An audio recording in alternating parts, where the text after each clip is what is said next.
This training presentation was produced by the Howe Press Division of Perkins School for the Blind for the benefit of all those who maintain or repair the Perkins Brailler, the most widely used and reliable Braille writer on the market today. Perkins School for the Blind has remained at the forefront of providing people who are blind with the means to read and write since being established in 1829 as the first school for the blind in the United States. Today, Perkins services over 40,000 children and adults, both in America and in over 50 developing nations around the world.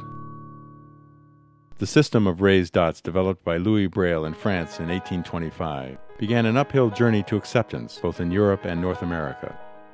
Perkins devised an improvement to the system of Braille, completed in 1878, first known as Modified Braille and later renamed American Braille.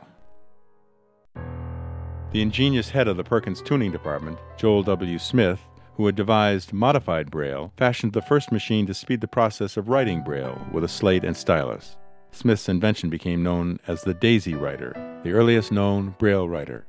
After the turn of the 20th century, Perkins School for the Blind produced various other Braille writing machines. While these machines were quite useful, they were not precision-made. They needed frequent repair, and their cast-iron frames often broke when dropped.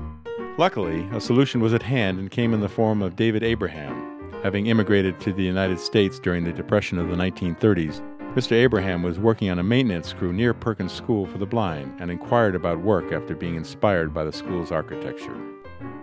Perkins hired him to work as a woodworking teacher, but it was soon discovered that he had remarkable skills as a carpenter and mechanic.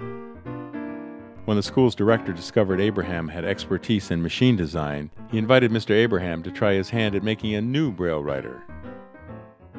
The specification for the new Brailler was to have a touch light enough for the fingers of a 6-year-old. It also needed to allow reinsertion of previously brailled paper without destroying the raised dots so that more Braille could be added. As well, the new machine needed the feature of adding a dot to an unfinished cell. Mr. Abraham's machine incorporated these as well as other useful features. Because of the expert nature of its design, the Perkins Brailler remains little changed today. All of the parts are still manufactured at Howe Press on the Perkins School for the Blind campus, and assembly takes place in South Africa and India. The Perkins Brailler is used extensively in over 170 countries worldwide. And over the years, we have trained and certified hundreds of repair technicians on every continent. Well, perhaps with the exception of one. Thank you for your interest in Brailler repair, and now it's time to learn how to clean and lubricate a Perkins Brailler.